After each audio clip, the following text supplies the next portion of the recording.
देखो रिकॉर्डिंग का मैसेज है स्क्रीन शेयर। Yes, ma'am।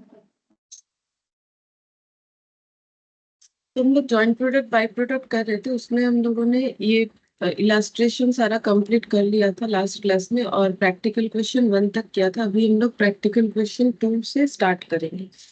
तो यहाँ पर क्या दिया है क्वेश्चन में देख लेते हैं। बोल रहा है Sunmoon limited produces and sells the following product. तो सनमून लिमिटेड जो कंपनी है वो ये प्रोडक्ट्स बेचती है ए बी सी डी ई। कितना कितना यूनिट बेचती है वो दिया है। Selling price at split of point, मतलब अगर स्प्लिट ऑफ पॉइंट पे हम लोग बेचना चाहे तो कितने में बिक सकता है। Selling price after further processing, तो सेलिंग प्राइस फर्दर प्रोसेसिंग के बाद भी, जिसमें सिर्फ डी का फर्दर प्रोसेसिंग रेट कुछ नहीं दिया हुआ है, इसका मतलब डी फर्दर प्रोसेस नहीं होता है।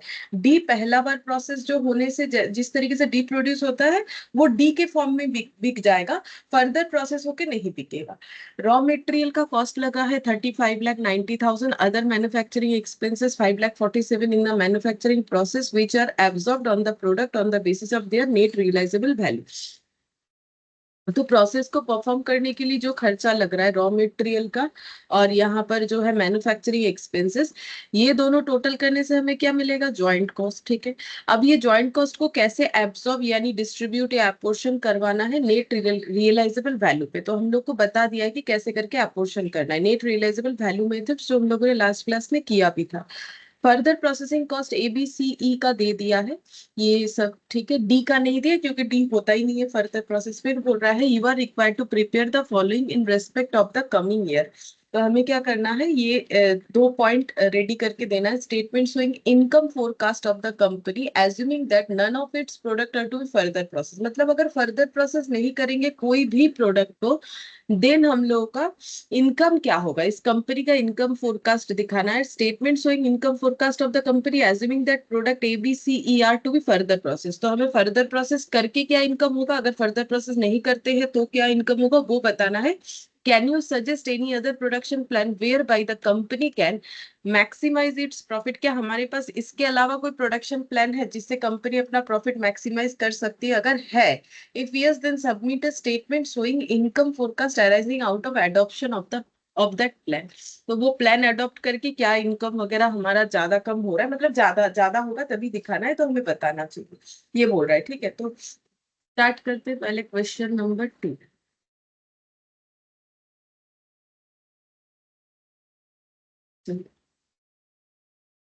सबसे पहले लिखेंगे स्टेटमेंट।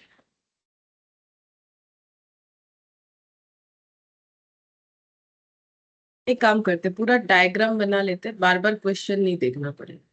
सबसे पहले यहाँ पर प्रोसेस जो है,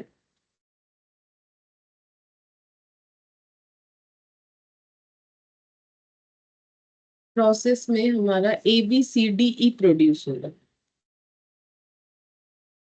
ए बी सी डी ई। अच्छा, अब कितना कितना प्रोड्यूस होगा, 2,30,000, 25,000,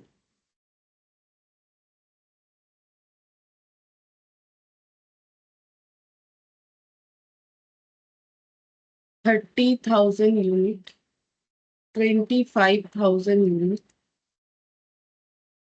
20,000 यूनिट, और 75,000 यूनिट। अच्छा, सेलिंग प्राइस यहाँ पर इस पॉइंट में बिकने से 17, 13, 8, 10, 14, तो ये लिख लेते हैं। अगर यहाँ बिकता है तो eight the rate of 17, eight the rate of 13, 8, eight the rate of 10, और एट द रेट ऑफ 14। अच्छा, और अगर फर्दर प्रोसेस करते हैं तो उसका एक कॉस्ट लगेगा, और फिर कितने में बिकेगा वो भी बता दिए। तो फर्दर प्रोसेसिंग कॉस्ट सबका कितना कितना है। फर्दर प्रोसेसिंग कॉस्ट है 12,50,000, 1,50,000, 50,000, 1,50,000। 12,50,000,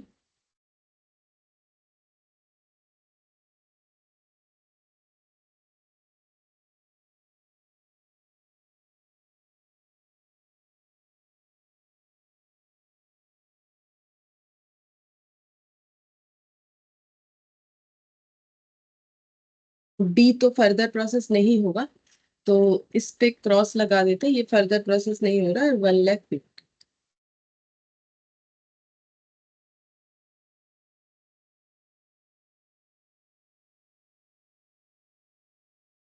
अब इस सिचुएशन में कितने में बिकेगा अगर फर्दर प्रोसेस होता है? 25, 17, 12।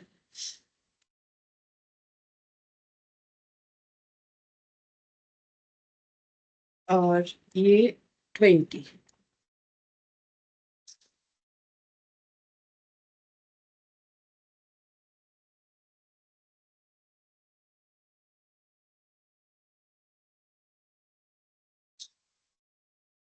Good morning.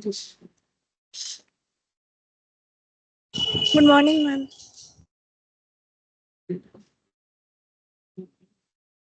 जो भी हमारा जॉइंट कॉस्ट लग रहा है उसमें है raw material, other cost. Raw material कितना है? 35,90,000 और अदर है 5,47,000।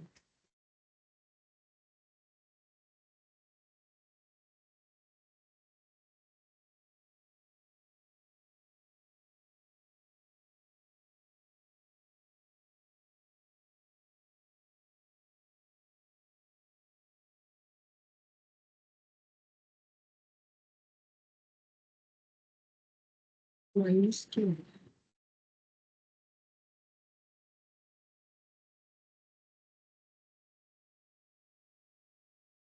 41,37,000। और एक फिक्स्ड कॉस्ट भी बताया था क्वेश्चन में, फिक्स्ड कॉस्ट इनका है 4,73,000। तो फिक्स्ड कॉस्ट ऐसा एक कॉस्ट है, चाहे कुछ भी प्रोडक्शन करो या ना करो, ये कॉस्ट हमेशा लगने वाला है, तो इस बात का हमें ध्यान रखना। बस अब ये जो डेटा मिल गया, क्वेश्चन देखने का जरूरत नहीं पड़ेगा, ड्रॉ से ही हम लोग कर सकते हैं। पहले हमें बताना है कि अगर जो है फर्दर प्रोसेस हुआ कि नहीं हुआ। पहला क्वेश्चन क्या बोला था? स्टेटमेंट से income forecast of the company assuming that none of its product. अच्छा, फर्दर प्रोसेस अगर नहीं हुआ तो कितना इनकम होगा? तो statement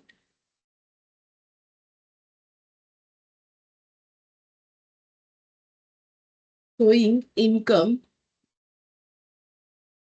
forecast of the company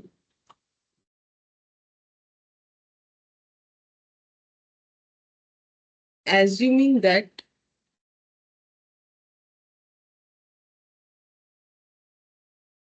none of its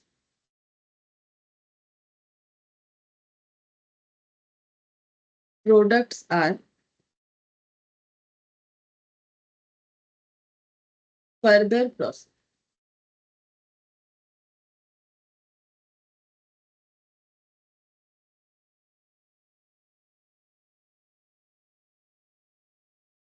तो हमें इनकम बताना है, तो इनकम कैसे बताएंगे? सेल्स माइनस कॉस्ट करने से ही प्रॉफिट यानी इनकम पता चल जाएगा। तो देखो, सेल्स से अगर हम लोग वेरिएबल कॉस्ट और फिक्स्ड कॉस्ट को लेस करेंगे तो हमें प्रॉफिट पता चल जाएगा कि कितना हो रहा है। तो यहाँ पर हम लोग लिख लेते हैं पर्टिकुलर्स और प्रोडक्ट का नाम। Product A, B, C, D, E, और एक टोटल कॉलम करेंगे। बताते हैं क्यों जरूरी है टोटल कॉलम। तो सबसे पहले लिखना पड़ेगा सेल्स, उसी से बाकी कॉस्ट को हम लोग लेस करेंगे। तो सेल्स को हम लोग रुपीज में निकालेंगे, तो कैसे करके निकालेंगे? Unit into cost per unit करके। Unit into cost per unit करेंगे तो पता चल जाएगा। ठीक है, तो ए का सेल्स वैल्यू कितना होगा अगर फर्दर प्रोसेस नहीं हो रहा है? तो 2,50,000 इंटू 70। ठीक है, सॉरी ये 2 लाख है, 50 नहीं है, मैंने खुद ही क्या लिखा, 2 लाख है। 2 लाख इंटू 17, ठीक है, 30,000 इंटू 13। तो यहाँ पर ऐसे करके हम शॉर्ट में लिख देते, 2L लिख दिया, लाख इंटू 17। ठीक है, शॉर्टकट में लिख रहे 30K लिख दिया, मतलब 30,000 इंटू 13। ठीक है, नीचे पूरा डेटा लिख लेंगे। यहाँ पर अभी शॉर्टकट में लिख रहे 25 इंटू 8, तो 25K इंटू 8। और डी में लिख लेते हैं 20K इंटू 10, और 75K इंटू 14, ठीक है। अब वैल्यू निकालेंगे तो ये कितना आ जाएगा, ये हो गया 17 इंटू 34 लाख आ जाएगा, ठीक है। ये आ जाएगा हम लोग का 34 लाख। ये हो जाएगा 3,90,000। अच्छा 8 इंटू 25 ये कितना होता है एक बार देखो तो, बाकी हम कर रहे हैं। 20,000 इंटू 10 मतलब 2 लाख। अच्छा 75 इंटू 40 ये भी करना पड़ेगा। 10 लाख 50। 10,50,000 ये वाला। अच्छा और ये बीच वाला जो छूट गया, 25 इंटू 8, 1,20,000। 2 लाख। तो टोटल हो जाएगा 2 लाख, 2 लाख, 4 लाख, 4 लाख और यहाँ पर हो गया 4, मतलब 38 लाख। 38 लाख और 10,50,000 मतलब 48,50,000 प्लस 3,90,000। 48,50,000 प्लस 3,90,000 तो इसका मतलब 52,40,000 है। अच्छा अब इससे लेस करेंगे वेरिएबल कॉस्ट और फिक्स्ड कॉस्ट। तो वेरिएबल कॉस्ट मतलब जो जॉइंट कॉस्ट है, ठीक है। जॉइंट कॉस्ट जो दो लिखा हुआ है देखो, दोनों वेरिएबल है। अब जॉइंट कॉस्ट को हमें एक वर्किंग नोट बना के देखना पड़ेगा कि इसमें कौन से प्रोडक्ट में कितना जॉइंट कॉस्ट जा रहा है, ठीक है।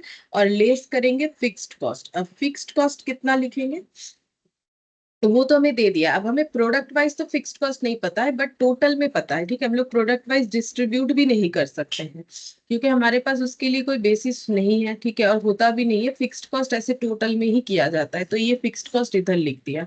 यहाँ पर हम लोग जॉइंट कॉस्ट वर्किंग नोट बना के लिख देंगे तो हम लोग को पता चल जाएगा कि प्रॉफिट कितना आ रहा है।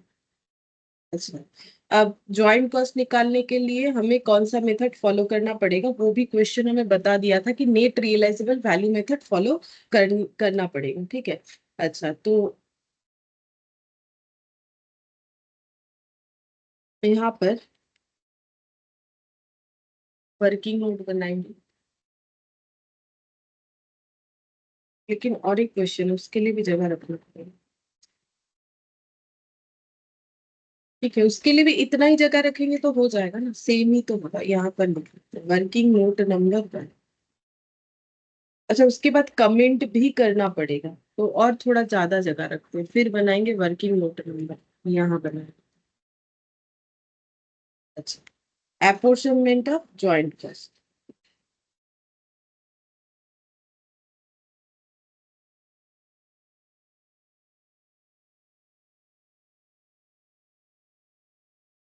On NRV net realisable value method.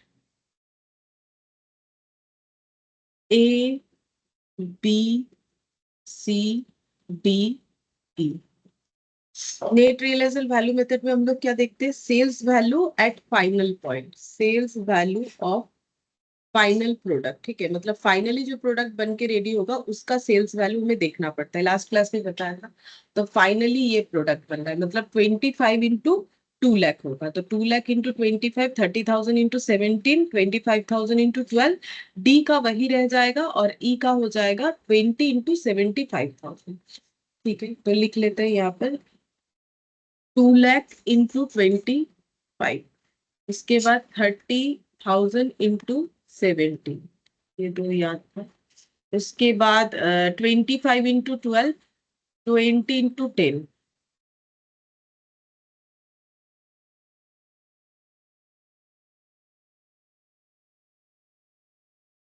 और 75 इंटू 20। 75 इंटू 20 अब कैलकुलेट करके निकालते हैं कितना हो जाएगा। 25 इंटू 2 50 लाख। ये हो जाएगा 17 into 3 5,10,000। 25 into 12 3 lakh. 2 lakh. 15 lakh. 75 into 2 150 होगा। और इधर 3 और एक 4 चीजें और 4 चीजें। अब इससे लेस करना पड़ता है फर्दर प्रोसेसिंग कॉस्ट और अगर कोई सेलिंग या डिस्ट्रीब्यूशन ओवरहेड है तो फर्दर प्रोसेसिंग कॉस्ट 12,50,000, 1,50,000, 50,000, 1,50,000।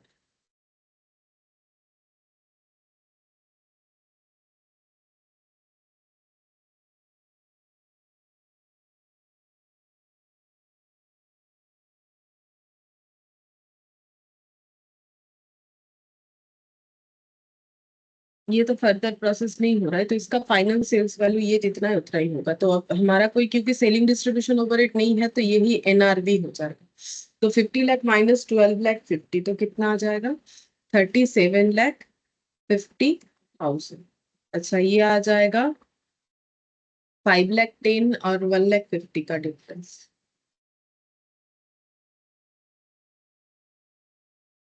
3,60,000, 2,50,000, 2,00,000 और 15,00,000 माइनस 1,50,000, 13,00,000, 13,00,000 एनआरबी। अच्छा, अब जॉइंट कॉस्ट को इस रेशियो में डिस्ट्रीब्यूट करना है। तो जॉइंट कॉस्ट टू एपोर्शन, तो रेशियो क्या हो जाएगा?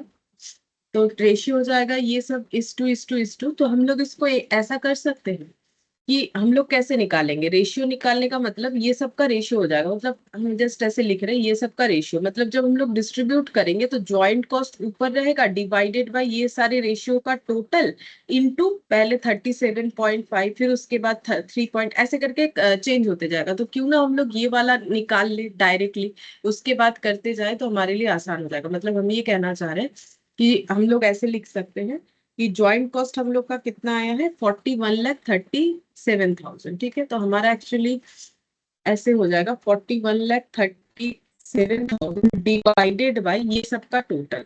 तो ये रेशियो का हटा देते हैं, तो जस्ट मैंने ऐसे ही लिखा। तो ये है 37.5 प्लस 3.6 प्लस 2.5 प्लस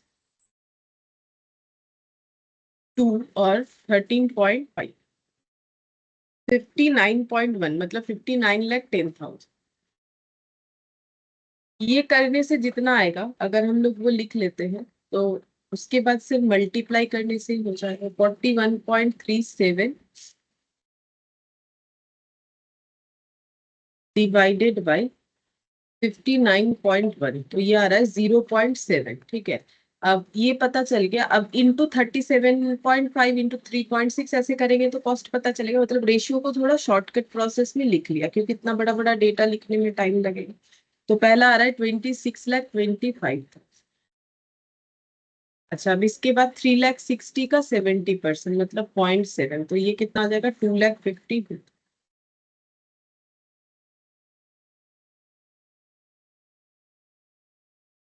1,75,000।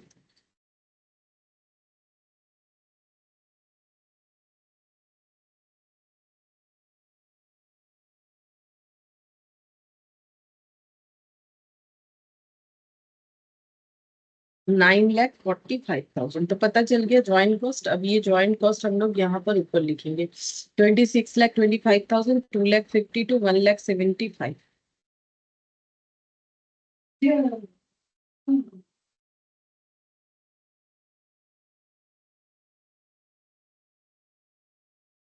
2,52,000, 1,75,000, 1,40,000, 9,45,000। हाँ, अब इसका टोटल कर देते हैं।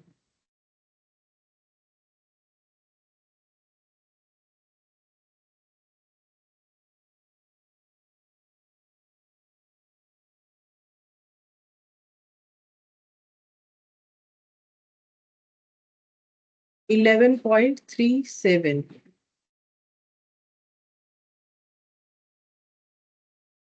ठीक हुआ है एडिशन।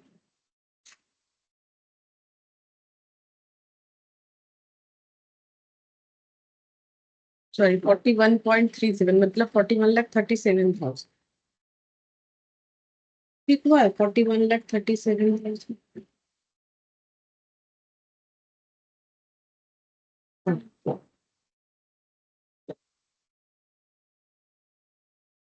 अच्छा अब ये लेस करने से प्रॉफिट पता चलेगा तो 52.4 माइनस 41.37 माइनस 4.73 तो ये आंसर आ जाएगा 6.3 मतलब 6,30,000 प्रॉफिट होगा अगर फर्दर प्रोसेस नहीं होता है तो पहला आंसर आ गया। अब सेकंड आंसर हमें करना है कि अगर फर्दर प्रोसेस करेंगे तो क्या प्रॉफिट होगा तो यहाँ पे लिखेंगे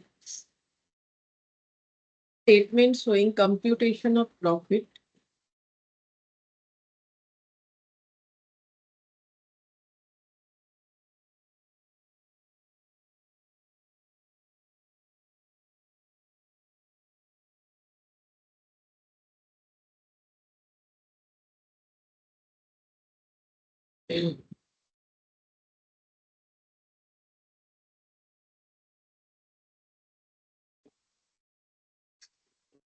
if further process is done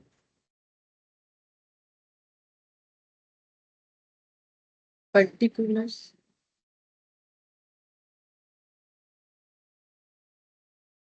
ABCDE total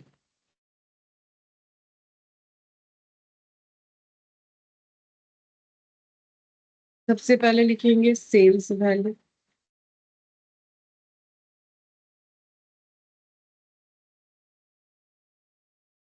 अब ये सेल्स वैल्यू जो है हम वर्किंग नोट वन से ले लेंगे क्यों क्योंकि वर्किंग नोट वन हम लोगों ने जो नेट रियलाइजेबल वैल्यू मेथड से किया है वहां sales value of final product का ऑलरेडी हम लोगों ने निकाला हुआ है तो यहीं से देख के लिख लेंगे 50 लाख 5 लाख 10 3 लाख 2 लाख 15 लाख ठीक है तो 50 लाख 5 लाख 10 3 लाख 2 लाख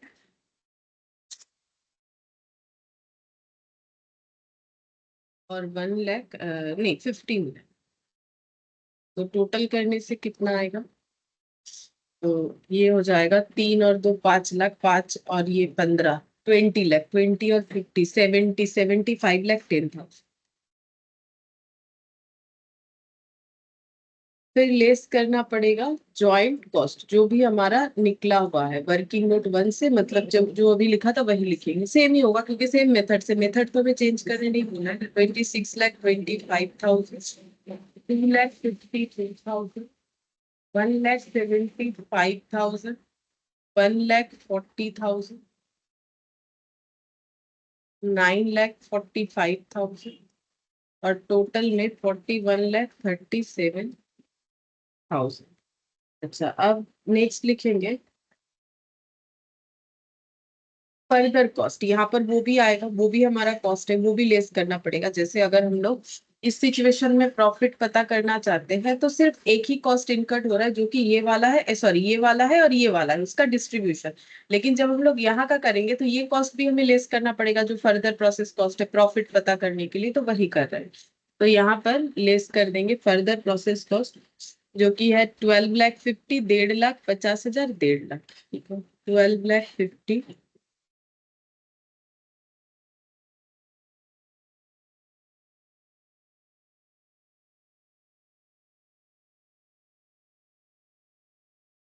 12,50,000 1,50,000 और 50,000 1,50,000 3 लाख 3 लाख और ये हो जाएगा 50 50 एक 4 लाख 4 लाख और ये 12 मतलब 16 लाख 16 लाख हो गया। और लेस कर देंगे फिक्स्ड कॉस्ट वो तो टोटल में चला जाएगा तो टोटल में फिक्स्ड कॉस्ट 4,73,000 अब माइनस करने से पता चलेगा कि कितना है देखते हैं कितना है 50 lakh minus 26,25,000 minus 12,50,000 11,25,000 5,10,000 minus 2,52,000 minus 1,50,000. 1,08,000. 3 lakh minus 1,75,000 minus 55. 75. 2 lakh minus 1,40,000 मतलब 60,000 और 15 lakh minus 9.45 minus 1.5 4 lakh 5. अभी लास्ट में 75.1 41 पॉइंट कितना है 13.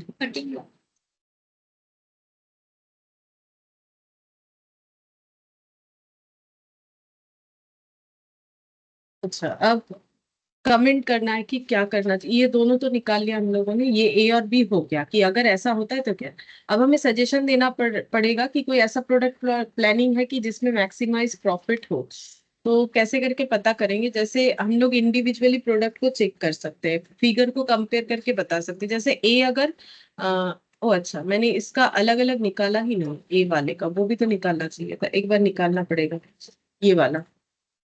जैसे 2 लाख और 1,40,000 ये हो जाएगा 60। ये वाला ये सारा ही निकालना पड़ेगा। ये कितना आ रहा है 34 lakh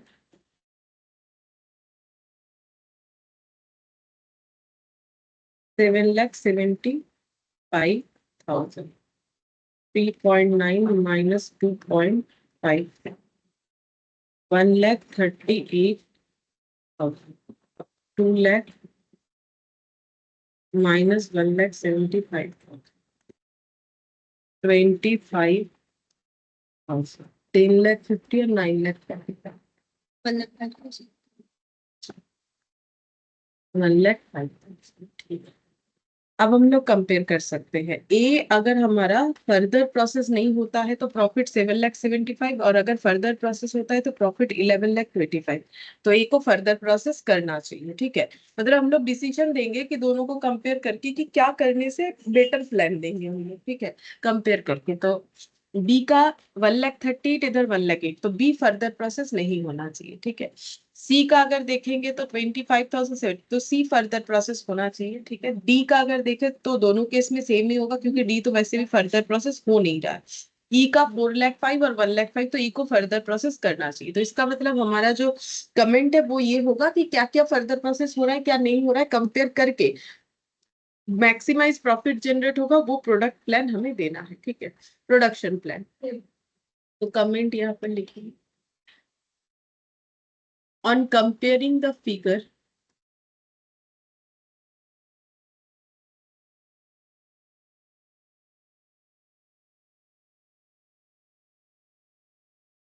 of excess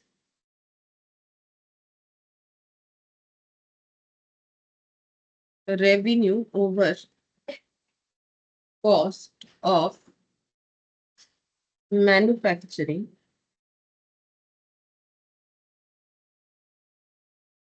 in the above statement, one observe that the concern is earning more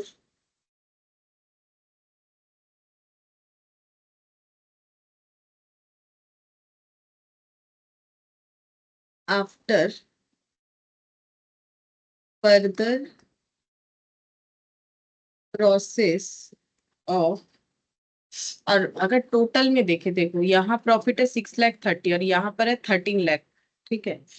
तो उस तरीके से अगर देखा जाए तो फर्दर प्रोसेस करके इन टोटल देखा जाए तो ज्यादा प्रॉफिट है क्योंकि प्रॉफिट 13 लाख का और प्रॉफिट 6,30,000 का, ठीक है। तो वही लिख रहा है after further process of A C and E, मतलब ए सी और ई फर्दर प्रोसेस अगर हो तो प्रॉफिट है। वो तो मैंने कंपेयर करके दिखाई, ये देखो फर्दर प्रोसेस होने पे ए में ज्यादा बेनिफिट है, बी में नहीं होने पे है, सी में फर्दर प्रोसेस होने पे बेनिफिट है, और इसमें भी फर्दर प्रोसेस। तो ए सी और ई अगर फर्दर प्रोसेस होता है तो फिर इस ऑर्गेनाइजेशन को ज्यादा बेनिफिट है। But is losing a sum of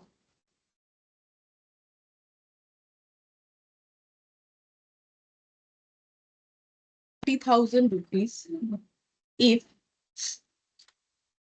product B is further processed। देखो, डी तो वैसे ही फर्दर प्रोसेस नहीं हो रहा है, फर्दर प्रोसेस हो रहा था ए बी सी ई, लेकिन उसमें से बी को फर्दर प्रोसेस करना बेवकूफी है, क्योंकि बिना फर्दर प्रोसेस के 1,38,000 और फर्दर प्रोसेस करने पे 1,08,000, तो 30,000 का प्रॉफिट हमारा कम हो जाएगा अगर हम लोग बी को फर्दर प्रोसेस करते हैं। तो बी को फर्दर प्रोसेस करने का हमें सोचना नहीं चाहिए। हेंस द बेस्ट प्रोडक्ट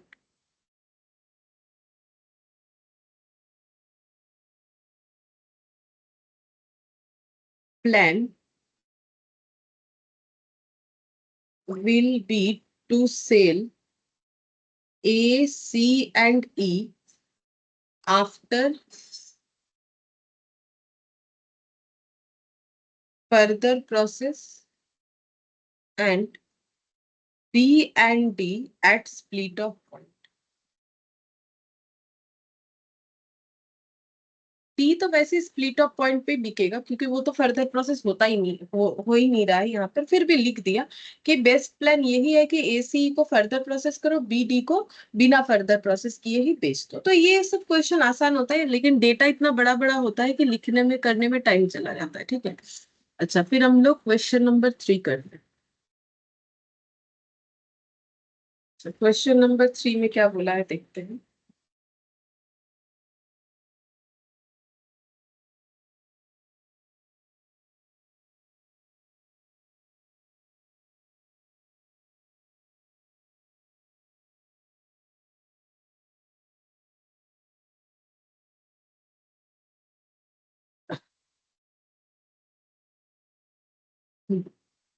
तो इसमें बोला है Buttery Butter is engaged in production of butter milk. ठीक है, तो ये कोई कंपनी है जो कि बटर मिल्क बनाती है।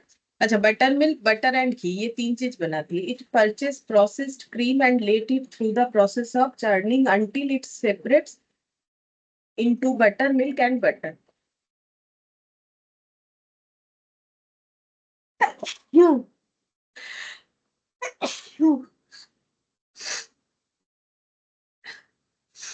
अच्छा, तो ये बोल रहा है कि ये क्या करते हैं, क्रीम परचेज करते हैं, फिर उसको क्रीम को जो है प्रोसेस करते हैं, जिससे बटर मिल्क और बटर सेपरेट हो जाता है। For the month of Jan, Buttery Butter purchase 50 kilo litre processed cream at the rate of 100 per 1000 ml। तो ये उनका रॉ मटेरियल कॉस्ट हो जाएगा। ठीक है, 50 किलो लीटर प्रोसेस्ड क्रीम खरीदा है, और प्रोसेस्ड क्रीम कितना करके खरीदा है, 1000 ml 100 रुपए करके। ठीक है, कन्वर्जन कॉस्ट दे दिया है, were incurred up to the split of point, ये सारा खर्चा स्प्लिट ऑफ पॉइंट तक का है। Were two saleable products were produced, butter milk और butter, butter can be further processed into ghee. तो पहले ये जो बोला है ना, इसका हम लोग ड्रॉ कर लेते हैं। ठीक है, तो हम लोगों को प्रोसेस करना है।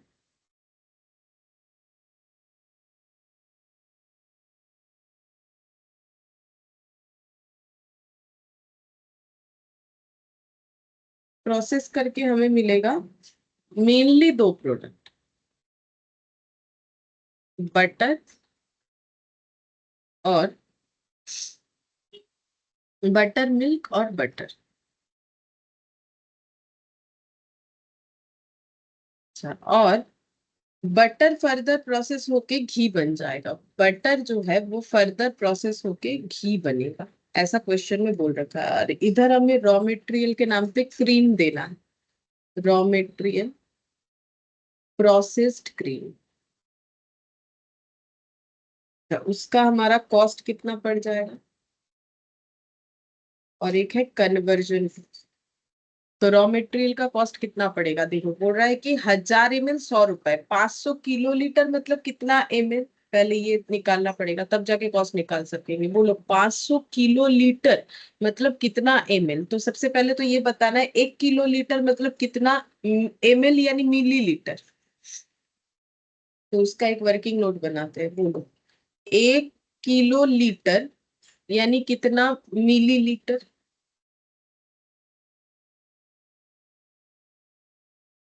Kilolitre, hectolitre, decalitre, litre, millilitre. कितना हो रहा है, 10,000 किलो हेक्टो डेका। नहीं, देसी ग्राम ये भी तो होगा ना। जैसे लीटर छोड़ो, मुझे ग्राम वाला ज्यादा याद रहता है कि बात है, उसमें लीटर बना देंगे। किलोग्राम, हेक्टोग्राम, डेकाग्राम, ग्राम, डेसीग्राम, सेंटीग्राम, मिलीग्राम। मतलब एक के बाद एक, दो, तीन, चार, पाँच, 6 जीरो होगा। 6 जीरो, तो एक के बाद 6 जीरो यानी मतलब 10 लाख। 10 लाख मिलीलीटर होता है। देखो ये पता होना चाहिए कि कितना किलोलीटर कितना मिलीलीटर। तो बचपन में जैसे सीखे होंगे ना, किलोग्राम, हेक्टोग्राम, डेकाग्राम, ग्राम, डेसीग्राम, सेंटीग्राम, मिलीग्राम। ठीक है, तो ग्राम की जगह लीटर लगा लो, एक ही बात है। तो 10,000 मिलीलीटर, तो फिर 50 किलोलीटर मतलब कितना मिलीलीटर होगा, तभी तो जाके कॉस्ट निकाल पाएंगे। 50 किलोलीटर यानी कितना मिलीलीटर होगा, 10 लाख इंटू 50। तो कितना मिलीलीटर हो जाएगा। तो ये हो जाएगा 3, 4, 5, 6, 7, मतलब 500 लाख बोल सकते हैं। 500 लाख होगा मिलीलीटर। 500 लाख मिलीलीटर, तो एक हजार मिलीलीटर 100 रुपए। तो फिर 500 मिलीलीटर कितना होगा। तो 1000 मिलीलीटर अगर 100 रुपए का मिलता है, तो हम लोगों को तो 500 मिलीलीटर खरीदना है। 500 लाख मिलीलीटर खरीदना है। तो 100/1000, और 500 लाख मिलीलीटर यानी कितने रुपए का खरीदना पड़ेगा। 100, ये नीचे 1000 इंटू 500 लाख, तो कितना रुपए होगा उतना है। तो नीचे 3 जीरो कैंसिल, मतलब ये वाला और ये ये वाला, ये वाला। ठीक है, तो बचा कितना, ये हो गया 4, 5, 6। 6 मतलब कितना हो जाएगा, 50 लाख।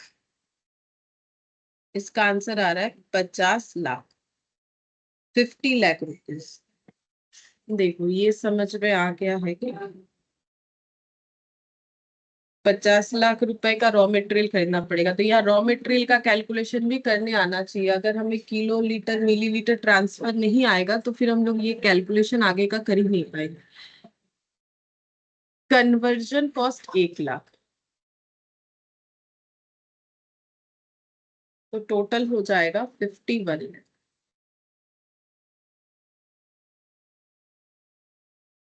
अच्छा, अब आगे पढ़ते हैं। बोल रहा है कि the January production and sales information is as follows. Butter milk जो है प्रोडक्शन इन किलो लीटर या टन। बटर मिल्क कितना, 28 किलो लीटर पर टन, और ये है 20 और ये है 16। ठीक है, तो 28 किलो लीटर पर टन और 20 किलो लीटर पर टन, इतना। अच्छा, और सेल क्वांटिटी इन किलोलीटर पर टन जो है 28 और 16, बिका भी इतना ही है। बटर का नहीं दिखाया है कि बिका है कि नहीं, क्योंकि बटर घी भी बन सकता है, इसीलिए। सेलिंग प्राइस पर लीटर पर केजी, मतलब वही जो चीज लीटर में होगा लीटर में, जो किलो में होगा किलो में। जैसे घी जो है और बटर मिल्क जो है वो हमारा लीटर में चला जाएगा, घी किलो में चला जाएगा। तो 30 और 480, तो ये हो जाएगा @ 30 लीटर, और ये हो जाएगा घी का हो जाएगा @ 480। 480.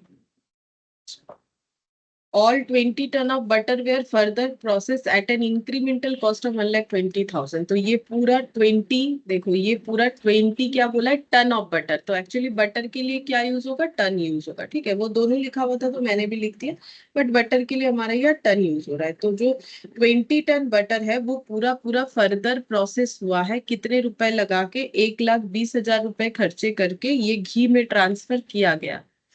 अच्छा, फिर नेक्स्ट क्या बोल रहा है देखो, 16 किलो लीटर ऑफ घी। अच्छा, ये प्रोसेस करके जो घी मिला है वो मिला है 16 किलो लीटर घी मिला है। ठीक है, और यह टन भी लिख देते हैं, वैसे ये किलो लीटर ऑफ घी।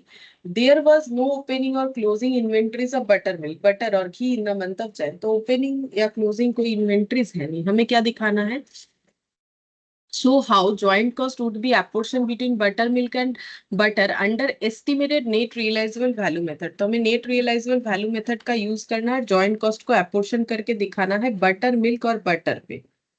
ठीक है, तो करके देखो।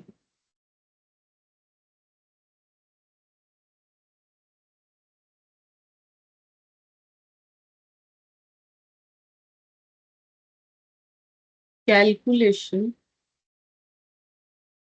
Of joint cost by estimated net realizable value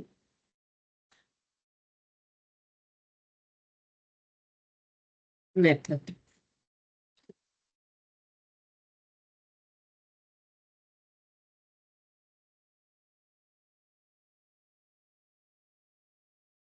particulars butter milk butter. तो net realisable value method follow करने के लिए हमें फाइनल सेल्स वैल्यू लेना होता है, sales value of final product.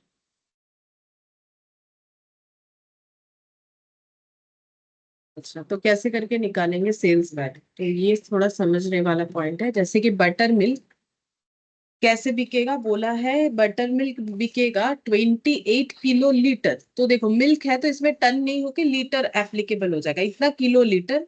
लेकिन यहाँ पर रेट बोला है 30 लीटर करके। ठीक है, अब ये दोनों में से कौन सा बटर मिल्क के लिए अप्लाई होगा, देखो बटर मिल्क के लिए किलो लीटर और लीटर अप्लाई होगा, ये टन और केजी नहीं होगा। वो तो वहां पर दोनों चीज दिया हुआ था तो मैंने लिखा है, चाहो तो हटा सकते हो। ठीक है, मतलब बटर मिल्क के लिए हमारा ये किलो लीटर और इधर से ये लीटर एप्लीकेबल होगा। तो मुझे क्वांटिटी किलो लीटर में दिया, बट मुझे रेट लीटर का बताया हुआ है। तो मुझे दोनों चीजों को एक ही यूनिट में लाना है, नहीं तो हम लोग कैसे कैलकुलेट करेंगे। तो 28 किलो लीटर बेचना है, 1 लीटर 30 रुपए का। तो 28 किलो लीटर बेच के कितना मिलेगा, तो किलो लीटर को लीटर में ट्रांसफर करना।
এসে গেছে। হ্যাঁ, নেট এসে গেছে। ঠিক আছে, রাখছি। হ্যাঁ হ্যাঁ হ্যাঁ, नेट चला गया था रुको, फिर से आ भी गया, तो उसी में वाईफाई में ट्रांसफर कर दिया।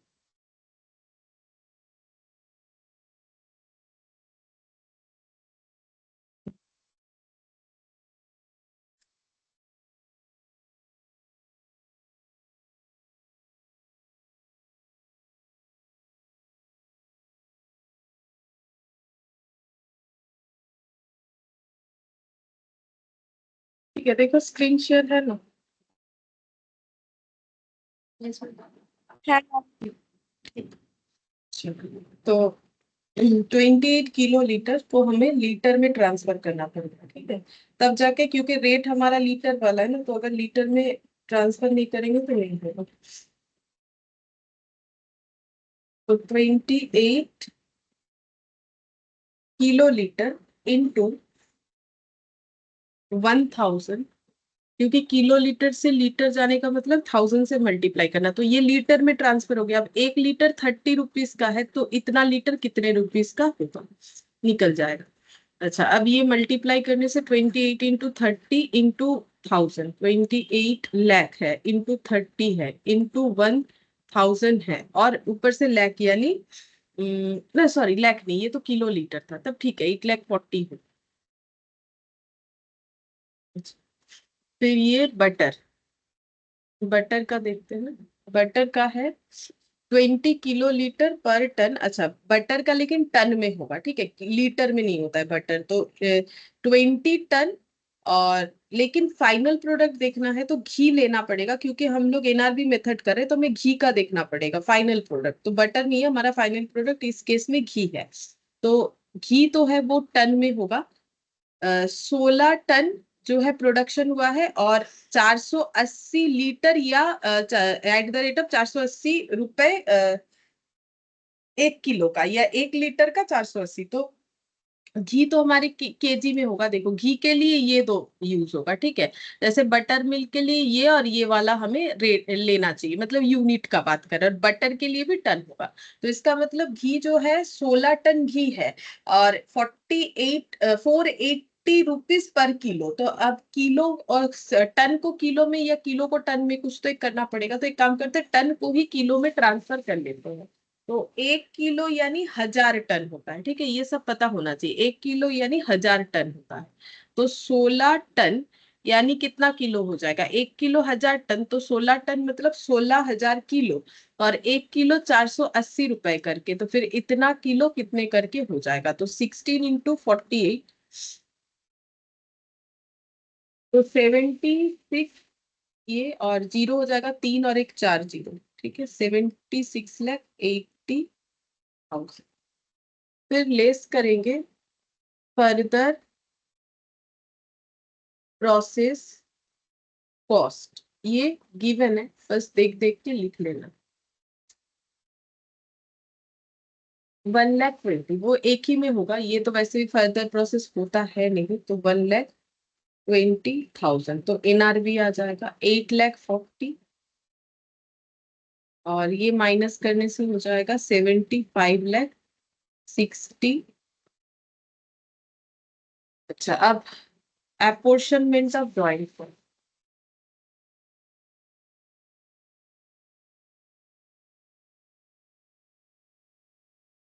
अच्छा, अब कितना है देखते हैं।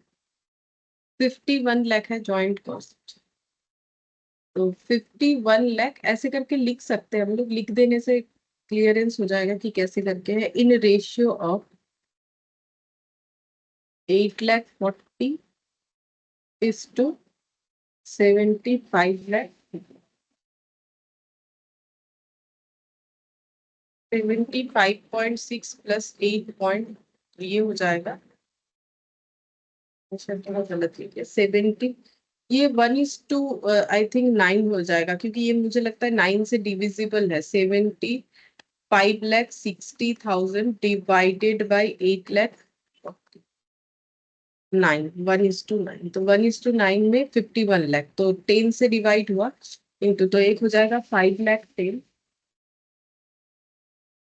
और दूसरा हो जाएगा 45,90,000, क्योंकि 9 × 51, तो 9199545, तो ये हो गया पहला क्वेश्चन का आंसर। कि अगर एनआरबी मेथड में हम लोग करते हैं तो बटर मिल्क और इसमें कितना बटर में कितना जो है हम लोग का जॉइंट कॉस्ट एपोर्शन होगा। फिर क्वेश्चन नंबर 2 बोला है कि Healthy Bones offers to purchase 20 ton of butter in February at 360 per KG. वो क्लोरीन और कॉस्टिक सोडा वाला जो क्वेश्चन था ना, वैसे ही है। तो बोल रहे कोई एक कंपनी है जिन्होंने इन्हें ऑफर किया है कि ये लोग 20 टन बटर खरीद लेंगे 360 रुपए पर किलो करके। तो बटर ही बटर अगर ये चीज एक्सेप्ट करता है तो वो घी प्रोडक्शन नहीं कर पाएगा, क्योंकि बटर से ही घी बनता है। तो अगर बटर फॉर्म में बेच देगा तो घी नहीं बनेगा। तो वही बोला है, Buttery Butter accept this offer, no ghee would be produced in February, suggest whether Buttery Butter sell accept the offer, क्या उन्हें ये ऑफर लेना चाहिए, अफेक्टिंग इट्स ऑपरेटिंग इनकम और further process butter to make ghee itself. तो अच्छा, तो बोल रहा है कि क्या ये प्रोसेस, ये वाला मतलब प्रपोजल एक्सेप्ट करे। और ये हम लोग कैसे पता करेंगे कि इनके इनकम में क्या डिफरेंसेस हो जा रहे हैं, वो देख के पता करेंगे। ठीक है, तो यहाँ पर लिख लेते हैं। तो ऐसे लिखेंगे, incremental revenue from further process of butter into घी।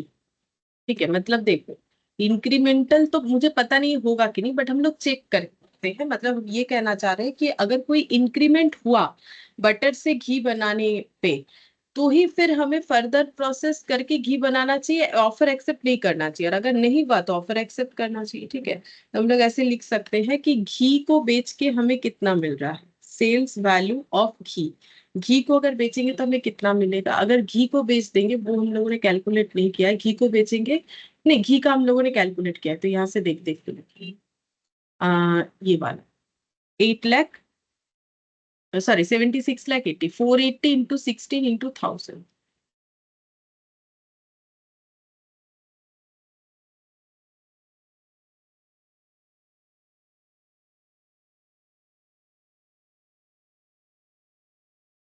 76,80,000 फिर हो जाएगा सेल्स वैल्यू ऑफ बटर।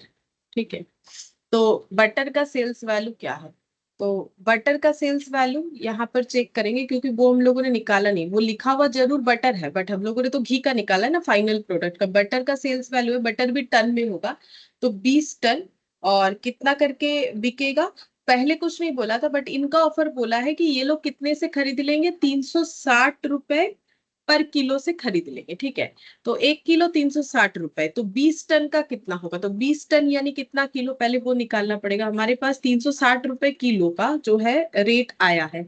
तो 20 टन यानी कितना किलो, 1 टन यानी 1000, तो 20 टन यानी 20,000 किलो। 20,000 किलो 1 किलो 360 करके कितना हो जाएगा, तो 20,000 इंटू 360 यानी 72 लाख।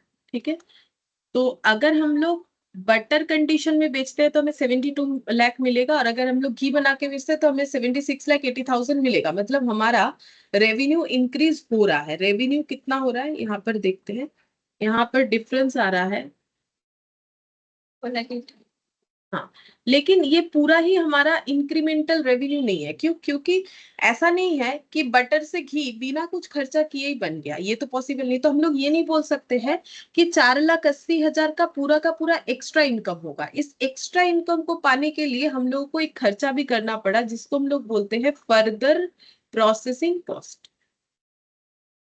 तो फर्दर प्रोसेसिंग कॉस्ट जो कि 1,20,000 हमारा इनकट हुआ। तो जो हमें एक्स्ट्रा दिख रहा है ना कि भाई अगर हम घी बेचते हैं तो 76,80,000 मिलेगा, बटर बेचते हैं तो 72 लाख मिलेगा, मुझे 4,80,000 एक्स्ट्रा मिलेगा, नहीं।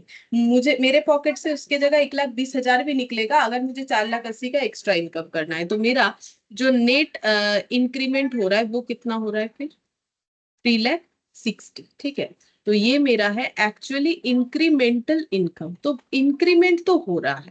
ठीक है, तो फिर हम लोग फर्दर प्रोसेस कर ही सकते हैं क्योंकि इंक्रीमेंट हो रहा है। तो अब हमें देना है सजेशन, तो हम लोग सजेशन में क्या लिखेंगे, the operating income of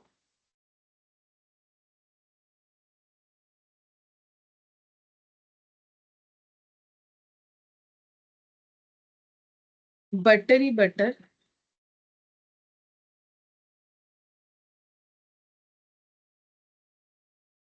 will be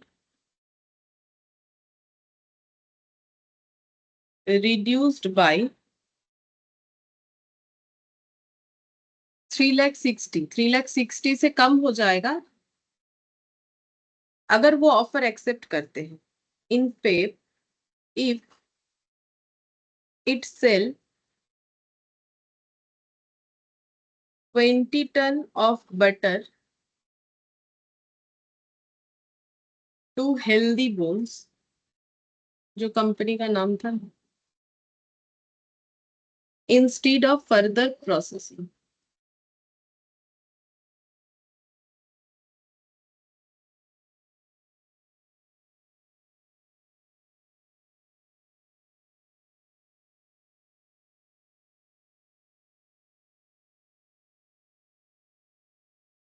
Instead of further processing, the offer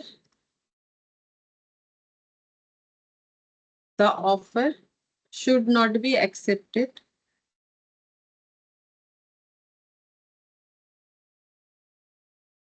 by Buttery Butter. तो इसका मतलब बटरी बटर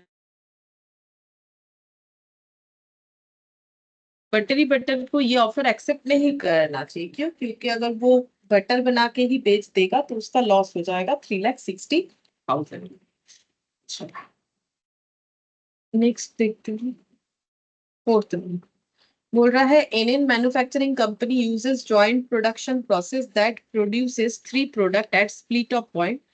तो 3 प्रोडक्ट बनता है स्प्लिट ऑफ पॉइंट पे। पहले जो जो बोला है वो हम लोग ड्रॉ कर लेते हैं।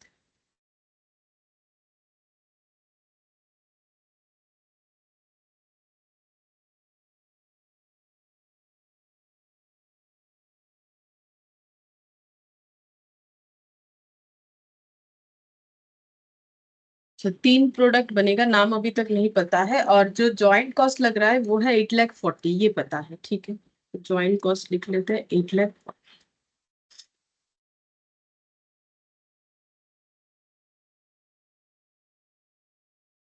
फिर नेक्स्ट बोल रहा है सितंबर का डेटा दिया है, बोल रहा है यूनिट प्रोड्यूस्ड एबीसी 1,500, 3,000, 4,500। तो 3 प्रोडक्ट बनता है एबीसी, 1,500, 3,000 और 4,500।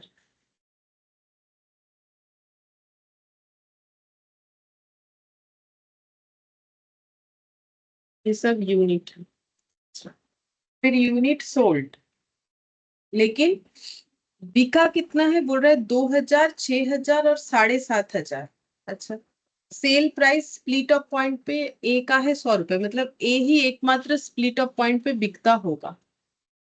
ठीक है, बाकी सबका होता होगा फर्दर प्रोसेस 150, 175, 50। अच्छा, फर्दर प्रोसेस सभी का होता है। फर्दर प्रोसेस होने के बाद ये बिकता है 150 में, ये बिकता है 175 में, और ये बिकता है 50 करके। ठीक है। अच्छा, cost to process after split of point, मतलब further processing cost, split of point के बाद जो खर्चा होगा 1,50,000, 1,50,000, 1,50,000, सभी में 1,50,000 करके खर्चा हो। 1.5 lakh, 1.5 lakh, 1.5 lakh further processing cost. ठीक है। अच्छा, assume that product C is treated as a byproduct and the company accounts for the byproduct at net realizable value as a reduction of joint cost। अच्छा, बोल रहा है कि प्रोडक्ट सी को बाई प्रोडक्ट मानना है। ठीक है, तो इसे हमें मानना है बाई प्रोडक्ट, और इसे बेच के हमें जो भी मिलेगा उससे हमें अपने जॉइंट कॉस्ट को जो है रिड्यूस करना है। तो यहाँ पर बाई प्रोडक्ट का जो भी एनआरवी होगा, बेच के जो भी मिलेगा, ठीक है, कितना होगा नहीं पता, उससे मुझे मेरे जॉइंट कॉस्ट को करना है रिड्यूस। क्योंकि अगर हम माइनस करेंगे तो मेरा जॉइंट कॉस्ट रिड्यूस होगा। तो ऐसा क्वेश्चन हम लोगों ने इसके पहले भी किया था लास्ट क्लास में।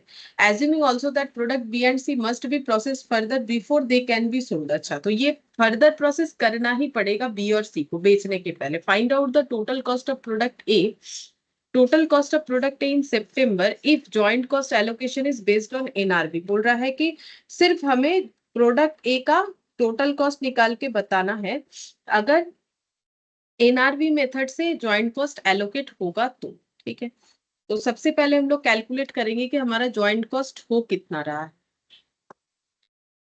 तो कैलकुलेशन ऑफ जॉइंट कॉस्ट, क्योंकि जॉइंट कॉस्ट हमारा चेंज हो जाएगा। तो वैसे तो जॉइंट कॉस्ट जो गिवन है वो है हम लोग का 8,40,000, लेकिन हमें एक ट्रीटमेंट करने बोला है कि बाई प्रोडक्ट को बेचो और उससे इस वैल्यू को कम करो। तो एनआरबी ऑफ बाई प्रोडक्ट तो कितना हो जाएगा? 4,500 इंटू 50,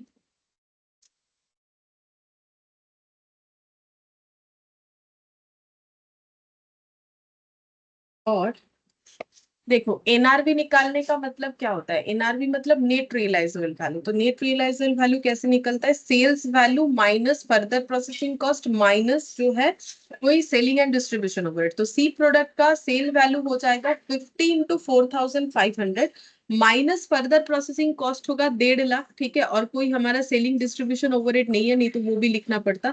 तो हमें एनआरवी लेस करना था बाई प्रोडक्ट का, तो हम लोगों ने यहाँ पर वही किया। तो 2,25,000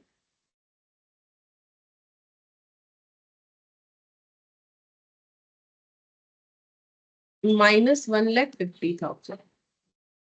तो 2,25,000 माइनस 1,50,000 कितना हो जाएगा? 22 और 50, 22.5 और 7.5, मतलब 75,000। तो ये एनआरबी निकाला बोल के फर्दर प्रोसेसिंग कॉस्ट को भी लेस किया। ठीक है, तो 8,40,000 माइनस 75,000, 7,65,000।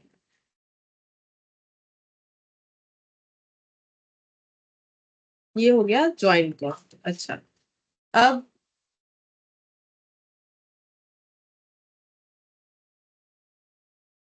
यहाँ पर find out the total cost of product A. Product ए में कितना टोटल कॉस्ट लगेगा वो हमें बताना है। ठीक है, तो यहाँ पर लिखते हैं ए, बी भी लिख लेते हैं, दोनों ही निकाल देते हैं। तो टोटल कॉस्ट का कितना ए में जाएगा, मतलब ये ज्वाइंट कॉस्ट का 8,40,000 जो रिड्यूस होकर 7,65,000 हुआ। तो कैसे निकालेंगे? सबसे पहले निकालेंगे सेल्स वैल्यू। तो हमें कौन से मेथड से करना है? देखो क्या बोला है, if joint cost allocation is based on NRB, NRB method से। तो फिर प्रोडक्ट ए का फाइनल सेल्स वैल्यू, तो फाइनल सेल्स वैल्यू हो जाएगा 1,500 इंटू 150। ठीक है, final sales value at the rate of 150 करके है, तो 1,500 इंटू 150। ठीक है, बी भी निकाल लेते क्योंकि एनआरबी में रेशियो जो चाहिए तो उसके लिए तो बी का भी डेटा चाहिए होगा ना। तो 3,000 इंटू 175, ये भले ही हमें करने नहीं बोला है, लेकिन नहीं करेंगे तो हम लोग कैलकुलेट भी नहीं कर पाएंगे। Sales value at final point NRB method से मिला है। यहाँ पर लिख देते हैं अपोर्शनमेंट ऑफ जॉइंट कॉस्ट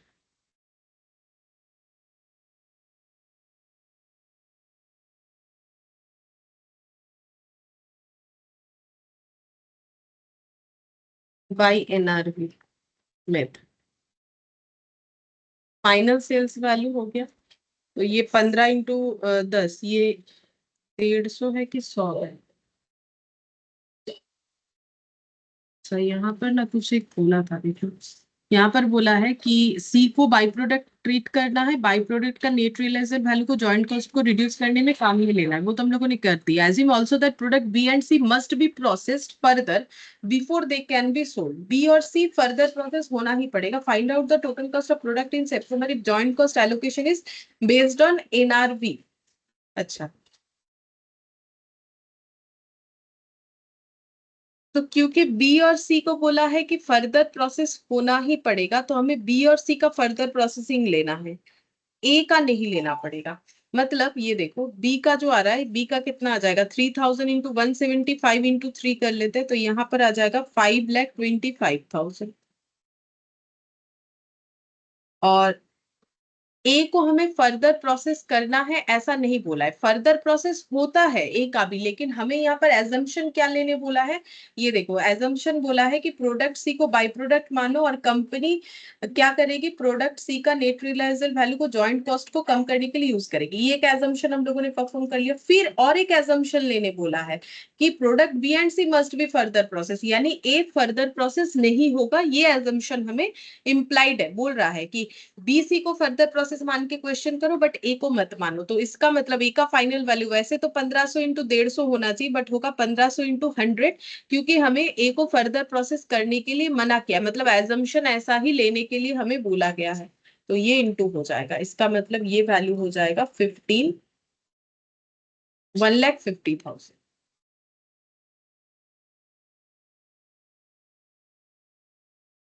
तो फर्दर प्रोसेसिंग कॉस्ट यहाँ कुछ नहीं आएगा, बी का जो फर्दर प्रोसेसिंग कॉस्ट है वो है 1,50,000।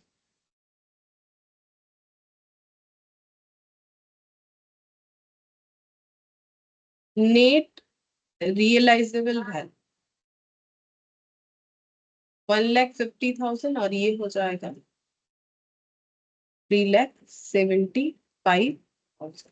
अब जॉइंट कॉस्ट एपोर्शन करेंगे। अब जॉइंट कॉस्ट कौन सा होगा, ये 7,65,000।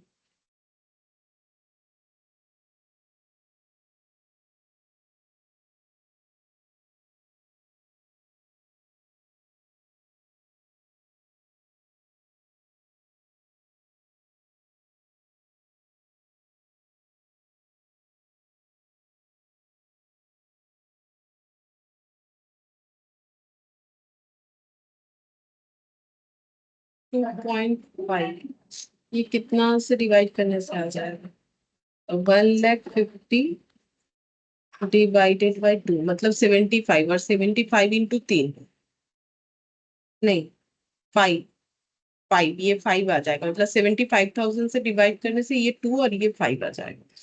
तो उससे टोटल जॉइंट कॉस्ट है 7,65,000 इंटू 2/7 और 7,65,000 इंटू 5/7।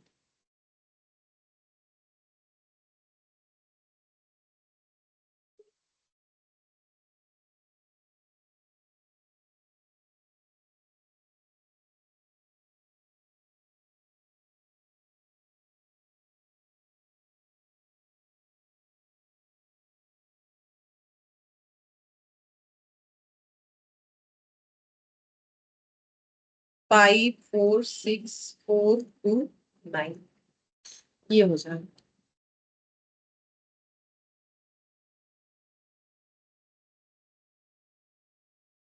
अब यहाँ पर और कुछ बोला था नहीं, तो फिर हम लोग यहाँ पर जस्ट एक लाइन ऐसा लिख सकते हैं, since product A has not further process, so the total cost of product A is equal to its allocated joint cost। मतलब बोल रहा है क्योंकि प्रोडक्ट एक फर्दर प्रोसेस नहीं हुआ, पूछा था कि प्रोडक्ट ए को बनाने का टोटल कॉस्ट कितना है, तो कॉस्ट देखो दो होना चाहिए था अगर ड्रॉ देखे। प्रोडक्ट ए का अगर हमें कोई अजम्पशन नहीं बोलता तो एक तो 1.5 लाख रुपए का खर्चा है प्रोडक्ट ए को फर्दर प्रोसेस करने का, और एक 8,40,000 में से जितना प्रोडक्ट ए को अपोर्शन होने वाला है वो दो कॉस्ट होता है, एक ज्वाइंट कॉस्ट का पोर्शन, एक फर्दर प्रोसेसिंग कॉस्ट का।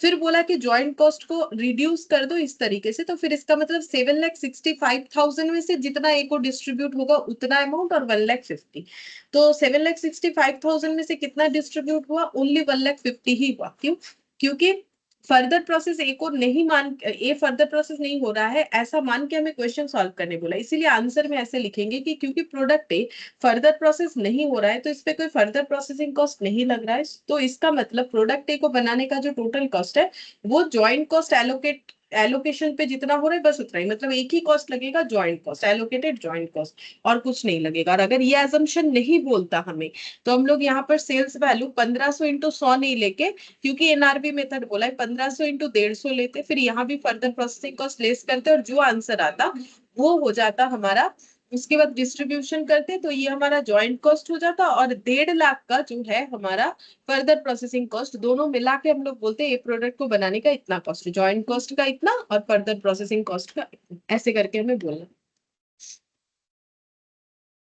अच्छा, ये वाला बन गया। अब हम लोग 5th नंबर था देखते हैं, देखिए क्या होगा 5th number.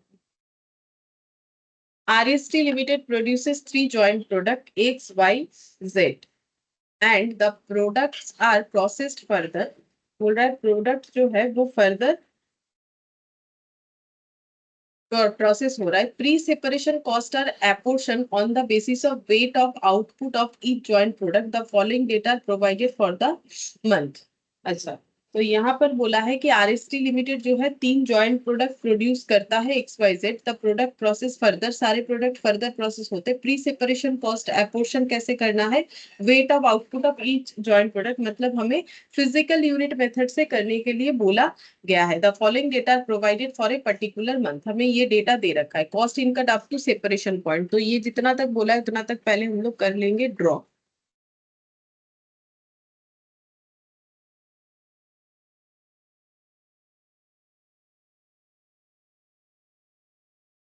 XYZ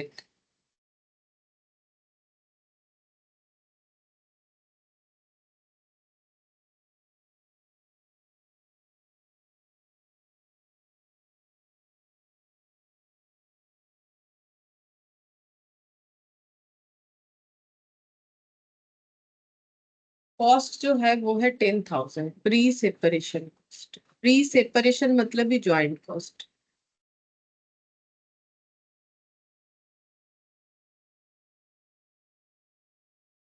pre separation cost 10,000, output है 170 और 80।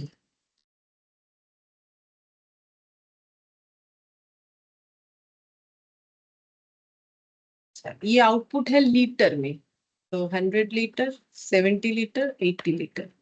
उसके बाद कॉस्ट इनकट आफ्टर सेपरेशन पॉइंट 2000, 1200, 800, तो यहाँ पर लिखते हैं 2000, 1200 और 800।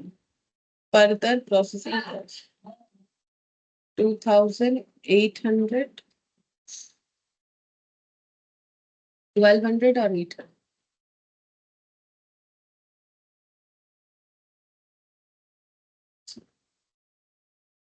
फिर इसके बाद after further processing selling price हो जाएगा 50, 80, 60। अगर फर्दर प्रोसेस हो गया तो सेलिंग प्राइस हो जाएगा 50, 80 और 60।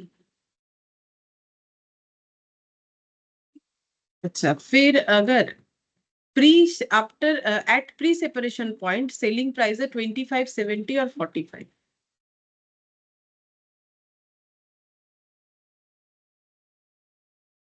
ये बता रखा है। Prepare a statement showing profit or loss made by each product after further processing using the presently adopted method of apportionment of pre-separation cost। मतलब फिजिकल यूनिट मेथड यूज करके जॉइंट कॉस्ट को एपोर्शन करना है, और अगर फर्दर प्रोसेस होता है सारे प्रोडक्ट तो क्या प्रॉफिट होगा वो हमें बताना है। ठीक है, तो सबसे पहला statement showing profit or loss by each product after further processing product।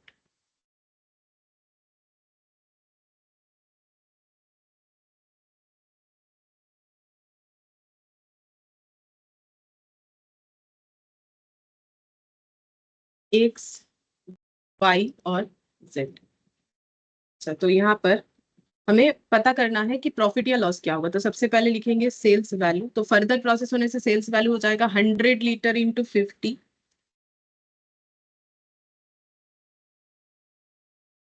70 litre into 80 और 80 लीटर इंटू 60,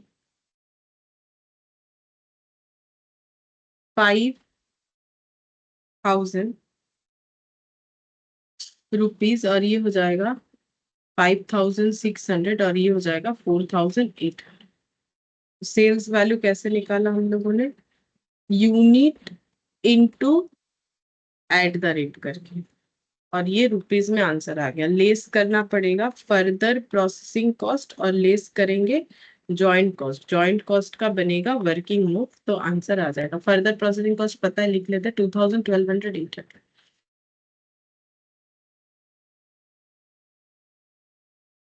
जॉइंट कॉस्ट लिखेंगे तो पता चल जाएगा प्रॉफिट या लॉस कितना। और एक क्वेश्चन हमें बोला है, अच्छा तो यहीं पर बना लेते हैं ये working note one. apportionment of joint cost, apportionment of joint cost by physical unit method।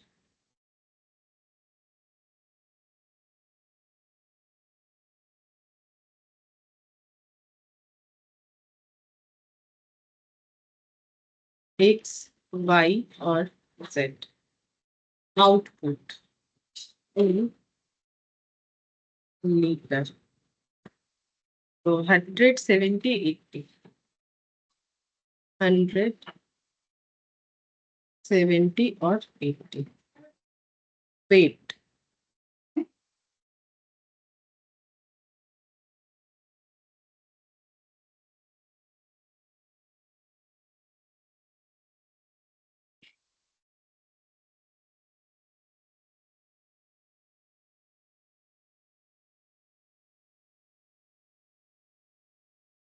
तो 170 और 80 ये है लीटर। हाँ ठीक है, ये वेट है। और ज्वाइंट कॉस्ट कितना था? ज्वाइंट कॉस्ट था 10,000। अच्छा, तो ज्वाइंट कॉस्ट को अपोर्शन करेंगे तो ratio joint cost 10,000 apportion in ratio of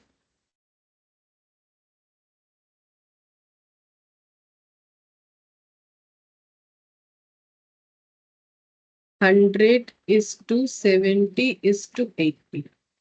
तो 100 + 70 + 80,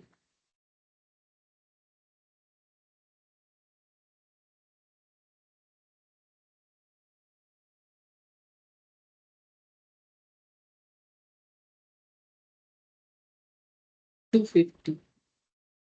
तो 10,000 और ये हो गया 250। 10,000 डिवाइडेड बाई 250, यहाँ पर कर देते हैं 10,000 डिवाइडेड बाई 250, तो कितना हो जाएगा? 4 या 40, 40 आ जाएगा। तो 40 इंटू 100, तो 4,000। 40 इंटू 70, 2,800। 40 इंटू 80, 3,200। ये आ गया जॉइंट कॉस्ट। अब ये लिख लेते हैं 4,000, 2,800, 3,000, 4,000, 2,800 और 3,200। अब माइनस करके देखते हैं। तो 6,000 माइनस होने से ये लॉस हो जाएगा 1,000। ठीक है, ये लॉस। अच्छा, ये हो जाएगा 4,000, मतलब 1,600 का प्रॉफिट। और यहाँ पर हो जाएगा 4,000, मतलब 800 का प्रॉफिट। तो प्रॉफिट या लॉस ऐसा होगा अगर फर्दर प्रोसेस होता है तो। ठीक है। अच्छा, अब नेक्स्ट क्या बोला है? Advise the management whether on purely financial consideration the three product are to be processed further और नॉट। हमें बताना है फर्दर प्रोसेस करना चाहिए कि नहीं करना चाहिए। तो फिर हमें ये पता करना पड़ेगा कि फर्दर प्रोसेस अगर नहीं करते हैं तो क्या क्या सिचुएशन क्रिएट होता है। अगर करते हैं तो क्या, वो तो पता है। तो फर्दर प्रोसेस नहीं करते हैं तो क्या होगा, वो अगर हम लोग पता कर ले तो फिर हम लोग कंपेयर करके बता सकते हैं। ठीक है। तो यहाँ पर लिखते हैं decision whether to process further और नॉट।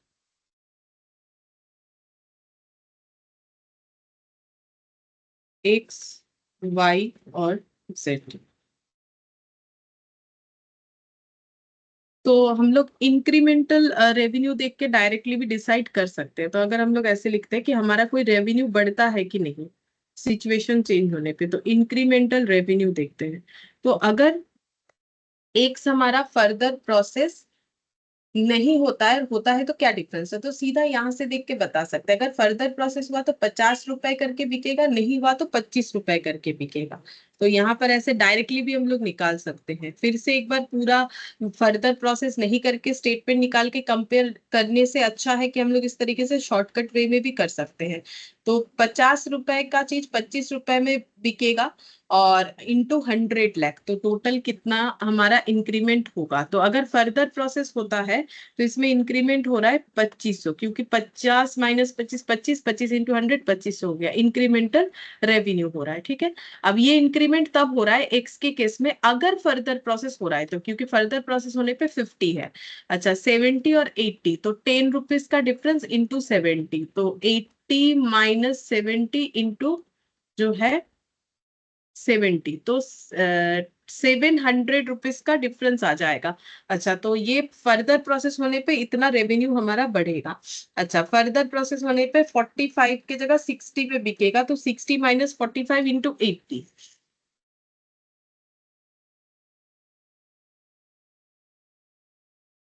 15 इंटू 80,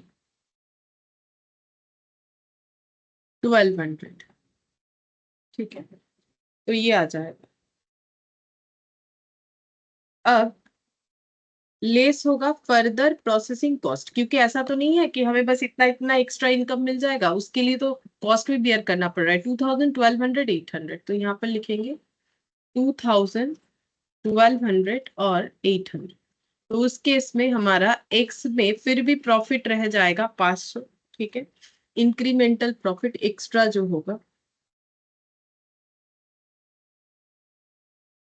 और लॉस भी हो सकता है, तो लॉस भी लिख लेते हैं। जैसे कि यहाँ लॉस दिख रहा है, यहाँ 500 का लॉस दिखेगा और यहाँ पर हो जाएगा 400 का प्रॉफिट। तो इससे ये डिसाइड होता है एक्स और जेड को फर्दर प्रोसेस करना चाहिए, बट जो है वाई को नहीं करना चाहिए। ठीक है, तो यहाँ पर हम लोग लिख लेते हैं। जो स्टेटमेंट बनेगा वो कुछ इस तरीके से बनेगा। तो फाइनल क्या होना चाहिए, फाइनली ऐसे होना चाहिए। कैसे? फाइनली एक्स का सेल्स वैल्यू हमारा होना चाहिए 2500,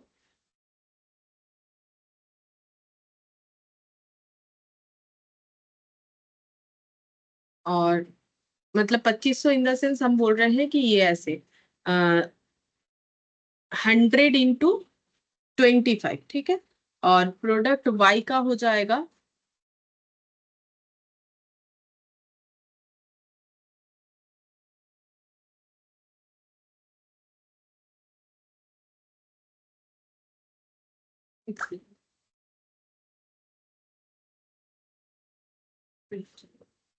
ये वाला। एक्स को तो हम लोग इसका मतलब फर्दर प्रोसेस करेंगे। ठीक है, तो फर्दर प्रोसेस करेंगे तो हमारा इंक्रीमेंटल रेवेन्यू 2500। वाई को फर्दर प्रोसेस नहीं करेंगे, तो वाई को अगर फर्दर प्रोसेस नहीं करेंगे तो वाई को कैसे बेचेंगे? वाई को हम लोग यहाँ पर ही बेच देंगे, मतलब 70 इंटू 70 करके। ठीक है, वाई का हो जाएगा 70 इंटू 70 यानी 4900। ठीक है, और जेड को फर्दर प्रोसेस करेंगे, यानी जेड का हो जाएगा सेल्स वैल्यू फर्दर प्रोसेस करने से 80 इंटू जो है 60, मतलब इंक्रीमेंटल पोर्शन लेना पड़ेगा। तो इंक्रीमेंटल पोर्शन हम लोग का निकल के आ रहा है 1200। ठीक है, नहीं,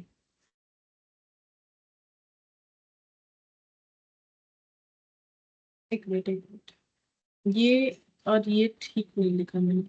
तो हमें क्या डिसीजन लिया, क्या एक्स का फर्दर प्रोसेस होना चाहिए। तो एक्स अगर फर्दर प्रोसेस होगा तो उसका सेल वैल्यू कितना हो जाएगा,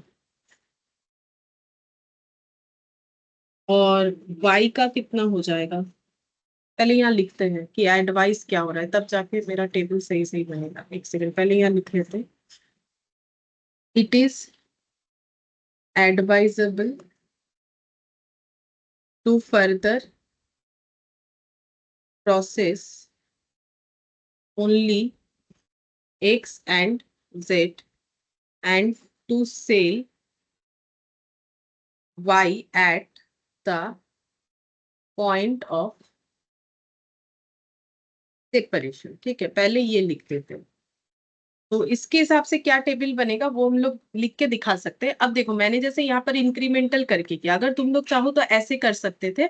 जैसे मैंने यहाँ पर दिखाया कि फर्दर प्रोसेस होने से क्या हो रहा है। अगर हम लोग इसका दोबारा टेबल बना लेते कि अगर फर्दर प्रोसेस नहीं होता है तो क्या होगा, तब देखो टेबल ऐसे बन जाता, तो भी हमारा सेम आंसर आता, वो भी बता देते। जैसे 100 × 25, तो ये 2500 बन जाता। 70 × 7 मतलब 4900 बन जाता। और 80 × 45 अगर फर्दर प्रोसेस नहीं होता, 80 × 45 तो इसमें हो जाता 3600। अगर फर्दर प्रोसेस नहीं होता तो ये सिचुएशन होता। ठीक है, तो हम ये कहना चाह रहे हैं कि 2500 जो है हम लोग का यहाँ पर इस पे ज्वाइंट कॉस्ट एलोकेट होता। ठीक है, इस पे हमारा ज्वाइंट कॉस्ट एलोकेट होता जो कि है हमारा 4000 और 2800 और 3200। ये यहाँ से देख के लिखा। तो इसमें प्रॉफिट कितना होता है, इसमें तो लॉस हो जाता, इसमें प्रॉफिट होता 2100 और इसमें प्रॉफिट होता 400 और इसमें लॉस हो जाता 1500। ठीक है, इसमें लॉस हो जाता 1500। अगर हम लोग एक्स को फर्दर प्रोसेस नहीं करेंगे तो हमारा 1500 का लॉस होगा। वाई को अगर हम लोग फर्दर प्रोसेस करते हैं तो देखो यहाँ पर नहीं करते हैं तो 2100 और कर लेते हैं तो 1600। ठीक है, तो इसका मतलब वाई हमें फर्दर प्रोसेस नहीं करना चाहिए, इसीलिए। ठीक है, वाई हमें फर्दर प्रोसेस नहीं करना चाहिए, सिर्फ एक्स और जेड फर्दर प्रोसेस करना चाहिए, क्योंकि एक्स में लॉस हो जाएगा अगर फर्दर प्रोसेस नहीं करेंगे। ये टेबल बना के भी कंपेयर कर सकते हो या फिर ये इंक्रीमेंटल देख के भी कंपेयर कर सकते हो, जैसे मैंने यहाँ पर दिखा है। ठीक है, अब तो उसमें क्या होगा, प्रॉफिट का कंपैरिजन। ये देखो यहाँ पर दिख रहा है ना, फर्दर प्रोसेस करने से 1000 रुपए का लॉस होता है। ठीक है, और अगर नहीं करते हैं तो 1500, इस तरीके से। और यहाँ पर देखो जेड का जो है, जेड का फर्दर प्रोसेस होने पे 800 का प्रॉफिट होगा, जबकि नहीं होने पे 400 का, तो फिर फर्दर प्रोसेस करना चाहिए। और यहाँ पर नेट देखो, नेट 400 दिख रहा है, मतलब हम ये बोल रहे हैं कि कंपेयर कैसे हो रहा है। ये 400 से अगर 800 को कंपेयर करोगे, क्योंकि देखो फर्दर प्रोसेस करने पे 800 का प्रॉफिट, नहीं करने पे 400 का प्रॉफिट। तो अगर फर्दर प्रोसेस करते हैं तो 400 मेरा इंक्रीमेंटल प्रॉफिट होता है जेड के लिए। तो ये टेबल हमें डायरेक्टली वो चीज बता रहा है। ठीक है, फिर और एक बार बताते हैं वाई के लिए। देखो वाई अगर फर्दर प्रोसेस होता है तो 1600 का प्रॉफिट, और अगर नहीं होता है तो 2100 का प्रॉफिट। तो 2100 माइनस 1600, तो इसका मतलब 500 रुपए का एक्स्ट्रा प्रॉफिट होगा। तो अगर फर्दर प्रोसेस कर देते हैं तो 500 रुपए का इसका मतलब लॉस हो जाएगा। ठीक है, ये कंपेयर करके हम लोगों ने देखा। और अगर जेड का देखें तो फिर 1000 रुपए का इधर लॉस हो रहा है, इधर 1500 का लॉस हो रहा है। तो 1500 का लॉस और इधर 1000 का लॉस हो रहा है, तो 1500 का लॉस जो है, तो इसका मतलब लॉस 500 रुपए से बढ़ जाएगा। तो यहाँ पर भी वही दिख रहा है, देखो 500 रुपए से बढ़ेगा। ठीक है, तो ये इस तरीके से भी कंपेयर करके कर सकते हो, या फिर डायरेक्टली इंक्रीमेंट जो है वो चेक करके भी किया जा सकता है। हम वही बता रहे थे। ठीक है, कि डायरेक्टली इंक्रीमेंट चेक करके भी किया जाता है। तो इंक्रीमेंट कैसे चेक किया, सिंपल इस तरीके से कि अगर बेचेंगे तो ये इस सिचुएशन में बेचते हैं तो पर यूनिट पर लीटर 25 रुपए, इसमें पर लीटर 10 रुपए, इसमें पर लीटर 25 रुपए का जो है बेनिफिट हो रहा है, इनटू टोटल करके और फर्दर प्रोसेसिंग कॉस्ट लेस करके पता चल जाएगा। ठीक है, अच्छा अब यहाँ पर हम लोग वो टेबल बना देते हैं जो अभी मैंने थोड़ी देर पहले बनाया था। ठीक है, तो वो भी बना देते हैं। तो एक्स, वाई और जेड। ठीक है, तो सेल्स वैल्यू अगर फर्दर प्रोसेस नहीं होता है तो सेल्स वैल्यू हम लोग का कितना कितना हो जाएगा, 100 × 100 × 25, 70 × 70।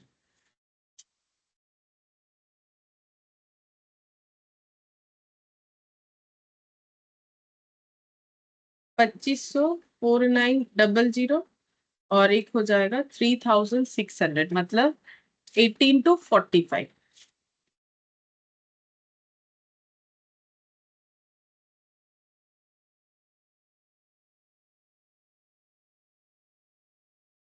और लेस कर देंगे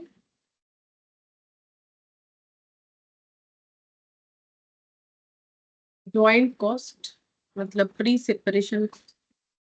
तो ज्वाइंट कॉस्ट है 4,028 और 3,200। 1,500 का loss,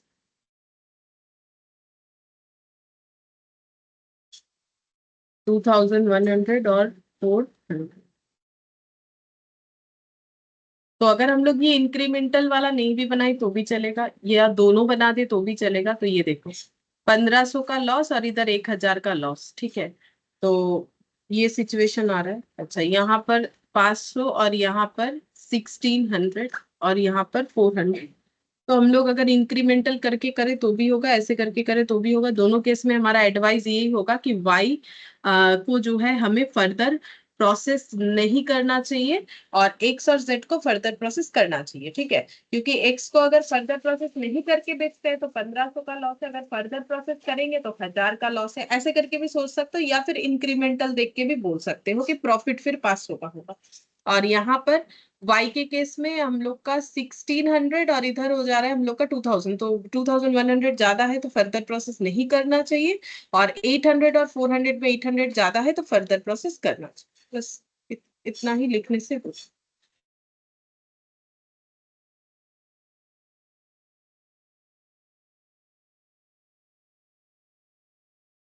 6 number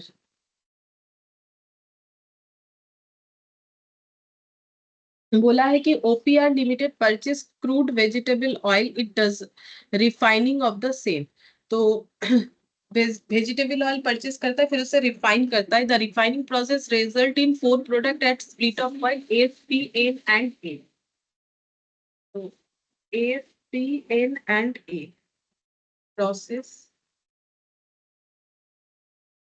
A, P, N और ए।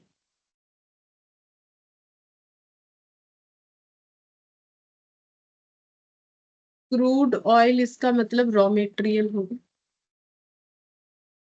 A is fully processed at the split of point, मतलब A और further process नहीं हो सकता है। Product S, P and N can be individually further refined to SK, PM, NL। SK, PM, NL। तो क्या क्या बोल रहा है A? अच्छा, A फर्दर प्रोसेस नहीं। SK, PN, NL ऐसे कुछ बोला है, नाम इनका चेंज हो जाएगा। SK, PM और NL। अच्छा, PM और NL ऐसे बन जाएगा।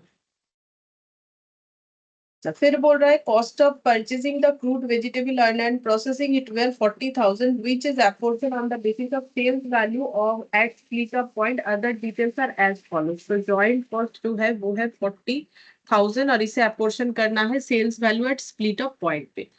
अच्छा, अब फर्दर प्रोसेसिंग कॉस्ट है 80, 32, 60। फर्दर प्रोसेसिंग कॉस्ट है 80, 32 और 60। अच्छा, फिर बोल रहा है कि sales at split of point, sales value ही हमें दे दिया। अच्छा बात है, मल्टीप्लाई नहीं करना पड़ेगा। 20,000, 12,000, 28,000। तो 20,000 रुपीज, 12,000 रुपीज, 28,000, 2012 और 28 और ए का है 20,000। सबका स्प्लिट ऑफ पॉइंट पे सेल्स वैल्यू बता दिया, ये है सेल्स वैल्यू। अच्छा, इसके बाद हम लोग को बताए सेल्स आफ्टर फर्दर प्रोसेसिंग 1,20,000, 40, 48। तो यहाँ पर लिख लेंगे 1,20,000, 40 और 48। ये सेल्स वैल्यू होगा अगर हम लोग फर्दर प्रोसेस करके बेचते हैं तो। You are required to identify the product which can be further processed for maximising profit and make suitable suggestion. तो कौन सा बेसिकली पूछ रहा है, फर्दर प्रोसेस करना चाहिए, कौन सा नहीं करना चाहिए, बस इतना पूछा है, ठीक है। तो प्रॉफिट के ऊपर डिपेंड करता है, तो यहाँ पर लिखेंगे statement of comparison of profit before and after further process.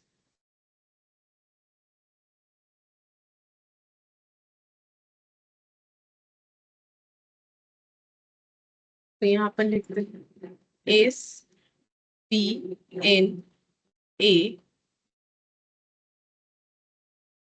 तो यहाँ पर सबसे पहले sales at split of point, sales value at split of point, क्योंकि हमें जॉइंट कॉस्ट को कैसे अपोर्शन करने बोला है, जॉइंट कॉस्ट को अपोर्शन करने बोला है sales value at split of point पे। तो हमें दे रखा है sales value at split of point 20,000, 12,000, 28,000, 20,000, 12,000, 28,000 और 20,000। ठीक है, अब जॉइंट कॉस्ट अपोर्शन करेंगे, अपोर्शनमेंट ऑफ जॉइंट कॉस्ट। तो जॉइंट कॉस्ट कैसे अपोर्शन होगा, इसी रेशियो में हो जाएगा। तो हम वर्किंग नोट नहीं बना के यहीं पर कर देते हैं, 40,000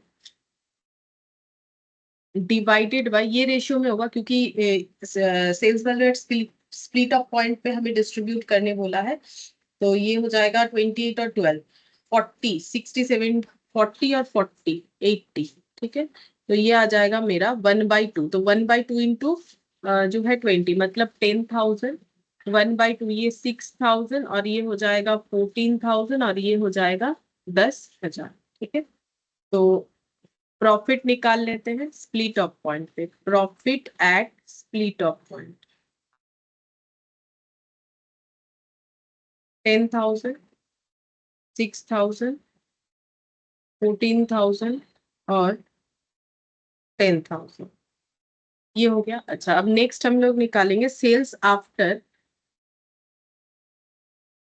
फर्दर प्रोसेसिंग। अगर फर्दर प्रोसेस होने के बाद बिकता है तो कितना, 1,20,000, 40, 48, 1,20,000, 40 और 48, ये तो होता ही नहीं। ठीक है, तो इसका मतलब इसका और क्या कंपैरिजन, ये तो समझ में आ रहा है कि ए को कुछ भी हो जाए स्प्लिट ऑफ पॉइंट पे बेचना पड़ेगा। अब स्प्लिट ऑफ पॉइंट पे, स्प्लिट ऑफ पॉइंट के बाद फर्दर प्रोसेस करके अगर बिकेगा तो दो कॉस्ट प्लेस होगा। एक हो जाएगा ज्वाइंट कॉस्ट, तो ज्वाइंट कॉस्ट तो उतना ही होगा जो पहले था क्योंकि सेम मेथड से करने के लिए बोला है। और एक आ जाएगा फर्दर प्रोसेसिंग कॉस्ट, जो कि क्वेश्चन हमें दे देता है, यहाँ भी दिया हुआ होगा। तो 80, 32, 60।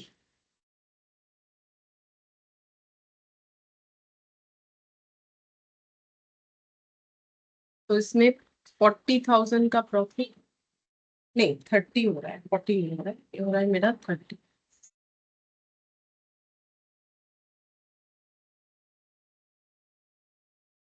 2,000 का प्रॉफिट और ये हो जाएगा 74 और 48, ये नेगेटिव आएगा, कितना हो रहा है,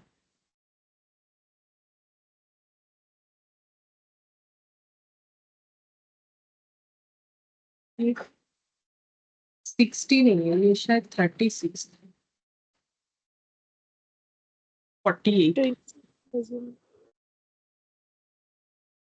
और फिर से फर्दर 26,000. 26,000, 1,00,000 पूरी 40 पूरी लिखলাম। এটা ফার্দার প্রসেসিং কস্ট 36, ये और ये 60 लिख दिया, ये 36, तो ये 36 होगा। अब देखो कितना आ रहा है, 2,000. 2,000 लॉस आ रहा है ना, 2,000 का लॉस आ रहा है। अच्छा, ऐसे करके भी ये प्रीवियस वाले क्वेश्चन में तुम लोग ऐसे करके कर सकते हो, दो टेबल बना के, इसीलिए दो तरीके से ही कर लिया। ये हो गया प्रॉफिट इफ फर्दर प्रोसेस। अब इंक्रीमेंटल देख लो, तो इंक्रीमेंटल प्रॉफिट और लॉस। ठीक है, तो 10,000 से ये 30,000, तो 20,000 का इंक्रीमेंट अगर फर्दर प्रोसेस होता है। 6,000 से 2,000, तो 4,000 का डिक्रीज हो जाएगा अगर फर्दर प्रोसेस होता है। और यहाँ पर जो है हम लोग का 14,000 और ये -2,000, मतलब कितना हो जाएगा, माइनस करना पड़ेगा ना। जैसे देखो हम लोग 10,000 30,000 और 10,000 को माइनस करके हमें पता चल रहा है 20,000, 2,000 और 6,000 को माइनस कर रहे हैं तो कितना पता चल रहा है 4,000। और इधर 14,000 और 2,000 माइनस करने से कितना हो जाएगा, बोल सकते हो कितना होगा? मतलब अगर हम कंपेयर कर रहे हैं तो एक दो दो डेटा को तो माइनस कर रहे हैं ना, कि अगर मेरा फर्दर प्रोसेस नहीं हुआ तो 10,000 का प्रॉफिट हो, 16,000 हो जाएगा। ठीक है, ये नेगेटिव 16,000 आ जाएगा, क्योंकि 14,000 मतलब माइनस ऑफ ये माइनस हो जाएगा, मतलब 16,000 आ जाएगा। अच्छा, तो अब हमें क्या सजेशन देना चाहिए? इसका मतलब हमारा सजेशन यही होगा कि फर्दर प्रोसेस होना चाहिए एस। ठीक है, तो यहाँ पर लिखेंगे on comparing the figure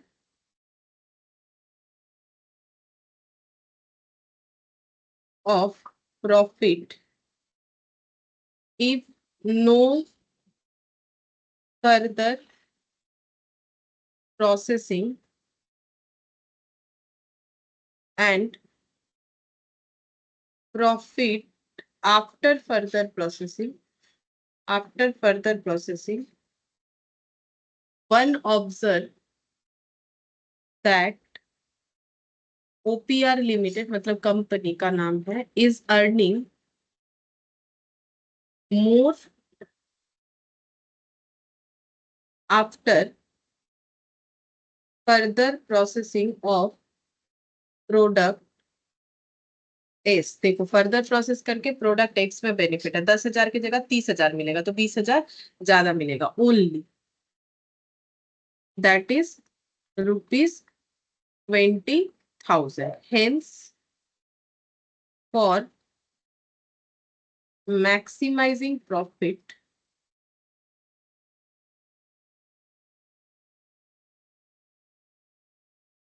only product S should be further process and product PN and A should be sold at split up point।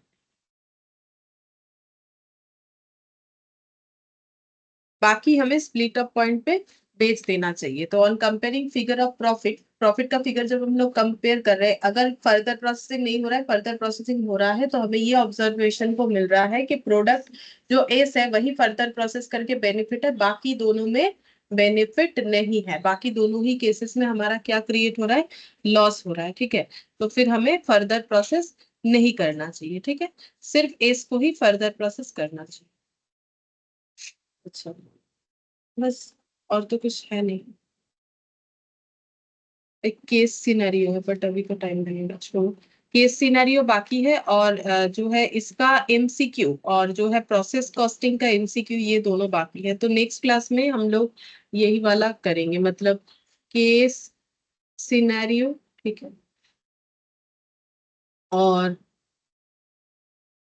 MCQ for process costing and joint product by product. ठीक है, तो देखते हैं अगर हो सके तो कल, जैसे इवनिंग में एक्स्ट्रा क्लास दे रहे थे, तो कल सोच रहे हैं कि एक्स्ट्रा क्लास देंगे और सिर्फ यही करवाएंगे, जितना टाइम लगेगा लगेगा। ठीक है, नया कुछ नहीं करवाएंगे, ये करके कंप्लीट कर।